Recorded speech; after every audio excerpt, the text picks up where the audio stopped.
first thing you should know is that you're not for everyone. I had to learn this in a hard way myself when I started to approach women, flirt with women, try and talk to women in the street through something called day game. If you're familiar with it, great. If you're not, it's simply a pickup artist practice where you go out and you approach some women. And what I very quickly found out is that even when I improved my social skills to a point where I was really, really good and confident in myself, and I was able to flirt, and I was doing pretty much everything very well, there were still situations where women were just simply not into me, and that was absolutely fine. But unfortunately, a lot of men don't actually understand that, and this prevents them from even approaching a single woman, from getting out there, from actually trying to find a partner, somebody who they will be compatible with and who they will find a great connection with. And because of this, they're missing out on meeting potentially a lifelong partner or potentially a really great casual hookup. So the first thing is, you're not for everyone. You shouldn't want to be for everyone. Stop trying to be the perfect guy, because that thing does not exist, okay? There are people that are going to like you, and there are people that are going to maybe not find you as attractive as others, and that's okay.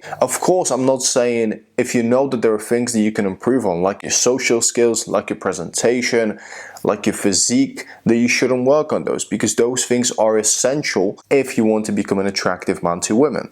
Quick intersection, guys. If you want to improve your dating life right now, but anxiety is what's stopping you, then I recommend that you get my free Overcome Approach Anxiety ebook that is linked in the description. You can see a little picture of it right now next to me. Check it out. It's got lots of different exercises and pointers that are going to help you to overcome anxiety.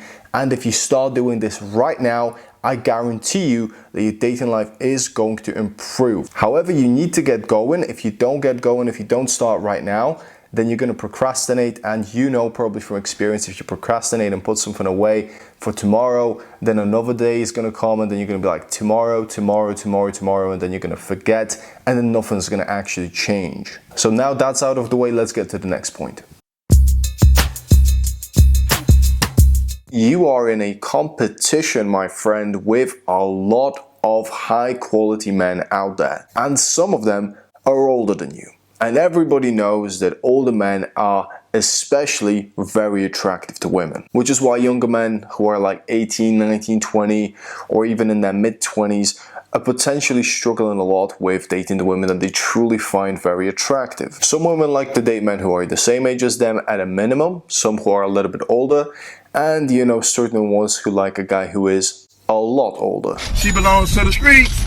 Don't get discouraged. That does not mean that you have an excuse now not to approach women, not to get good at socializing and flirting, because that would be stupid of you to do. Because when you get to that age of 30, 35, where you're supposed to be at the place where you're at your absolute peak, you're not going to be able to communicate with women. And trust me, I have had clients like this who have gotten really, really good financial results in their life. But when they looked at their social lives weren't really that great, because they didn't put any effort into creating a good circle of close friends, and they've also never approached women. So when it came to, oh, you know what, I really want to find a partner now, or I really want to have a casual dating life now because I'm in a position where I really can, they couldn't, because they struggled with self-confidence. So as a younger man, you do have an advantage of time, because you have time to develop social skills, and also along the way, of course, you want to develop your finances and other aspects of your life. But at this point in time, there are older men who are 30, 35, even 40,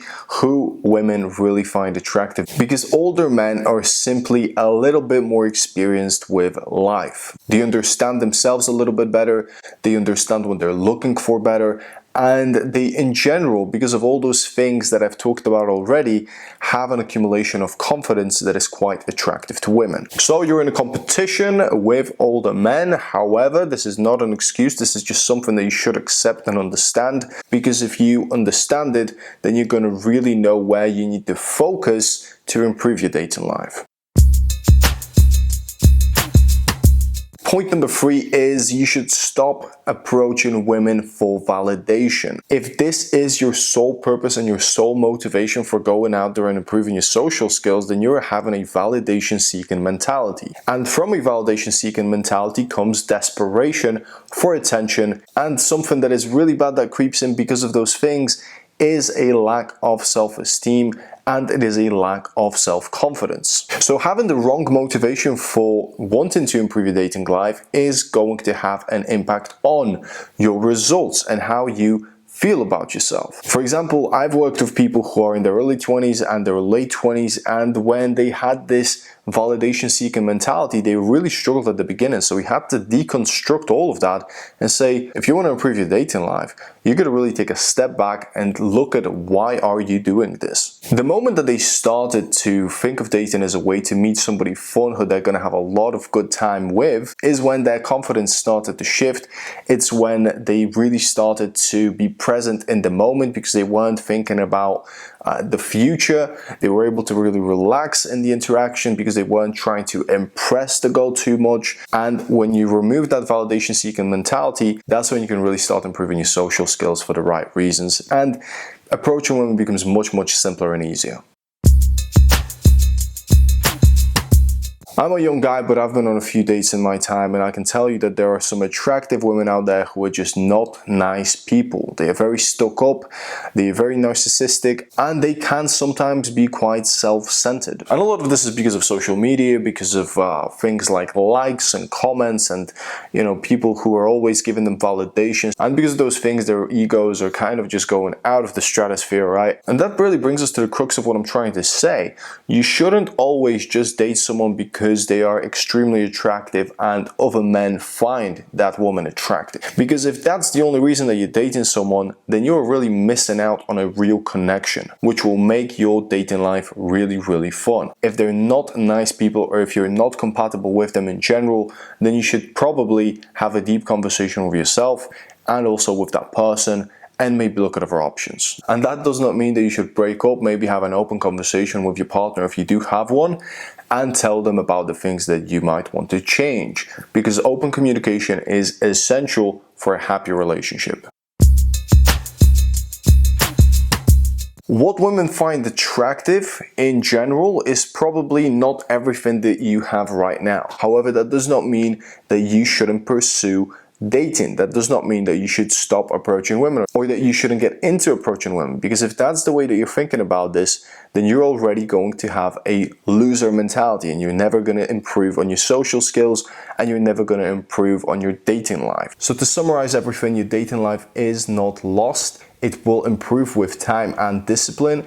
And if you know that there are areas in which you can improve, then definitely work on those areas. Even if it's challenging, definitely start right now, because you're going to benefit from it in the future. Thanks for checking out this video. Like, comment, and if you're new here, then subscribe. Videos like this one are coming out every single week, and they are going to give you a lot of free value, and you're gonna improve your dating life if you check out a video or two every week or every couple of weeks, and then you start applying the things in the video. That's it from me for this one. Check out some of my content that is already out on the channel, and I'll see you in the next video. Peace out.